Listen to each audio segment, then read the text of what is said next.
राम राम।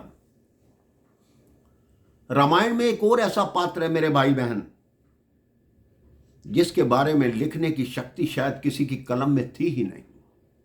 तभी उनके बारे में बहुत से ग्रंथकारों ने, कवियों ने कुछ नहीं लिखा।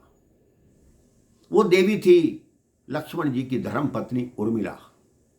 वो इतनी पतिव्रता थी मेरे भाई बहन, शास्त्र बताते हैं कि जब हनुमान जी संजीवनी बूटी लेकर हिमालय से और लंका की तरफ जा रहे थे, आप सबको ज्ञात होगा कि भरत जी ने उनको बाण मारा था। उनको ये लगा शायद कोई राक्षस मेरे भैया पर आक्रमण करने जा रहा है। इतना बड़ा पर्वत उठाकर हनुमान जी जब नीचे गिरे तो हे राम हे राम हे राम कहते हुए गिरे। भरत ने कहा मुझसे ये क्या अनर्थ हो गया, ये तो प्रभु श्री राम का कोई सेवक है और मैंने इस पर ही बाण चला दिया।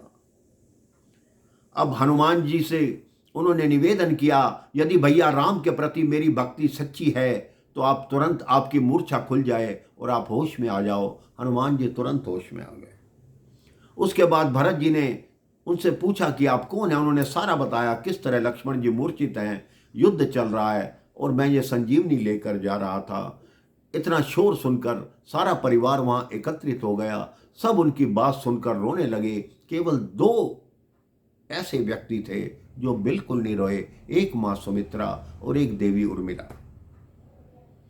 मां सुमित्रा ने शत्रुघ्न का हाथ पकड़ा और हनुमान जी के हाथ में दिया कि जाओ शत्रुघ्न, अगर लक्ष्मण मर भी गया कोई बात नहीं, मेरे पुत्र राम पर 100 लक्ष्मण कुर्बान, जाओ अपनी भाई भाई की सहायता के लिए तुम चले जाओ।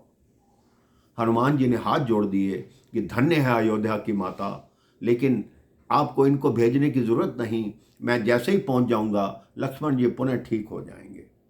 अब वो उर्मिला जी को देख रहे हैं कि उर्मिला जी की आंख में एक भी आंसू नहीं।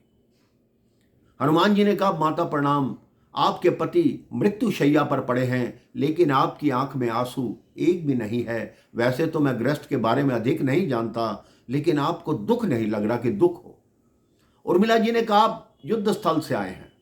हनुमान जी ने कहा वहां का पूरा दृश्य मुझे बताइए। उन्होंने कहा प्रभु श्री राम रो रहे हैं और भैया लक्ष्मण उनकी गोद में हैं, वो रोते जा रहे हैं। उर्मिला जी ने कहा रोता कौन है। हनुमान जी ने कहा जिसको दर्द होता है, जिसको चोट लगती है। उन्होंने कहा मेरे पति सो रहे हैं, क्योंकि मेरे पति के तो रोम रोम में प्रभु श्री राम का निवास है। वो बाण मेरे पति को नहीं लगा, वो श्री राम को लगा है। और मेरे पति वैसे भी 14 वर्ष से सोए नहीं, तो प्रभु ने कहा एक रात्रि की निद्रा कर लो, मेरे पति को कुछ नहीं होगा हनुमान, क्योंकि चोट राम को लगी है, बाण श्री राम को लगा है। वो कहता अच्छा माता मुझे आज्ञा दो, अब मैं चलता हूं, ये ना हो कहीं सूर्योदय हो जाए। उर्मिला कहती है तुम निश्चिंत होकर जाओ, जब तक आप पहुंचोगे नहीं, मेरे पति खड़े नहीं होंगे, तब तक सूर्योदय नहीं होगा, क्योंकि हम सूर्यवंशी हैं और कोई भी पिता ये नहीं चाहेगा कि मेरे निकलते ही मेरे पुत्र का जीवन समाप्त हो जाए। तो ये है रामायण के वो पात्र जिनके विषय में विस्तार से मैं आपको बताता रहूंगा। राम राम, जय श्री राम।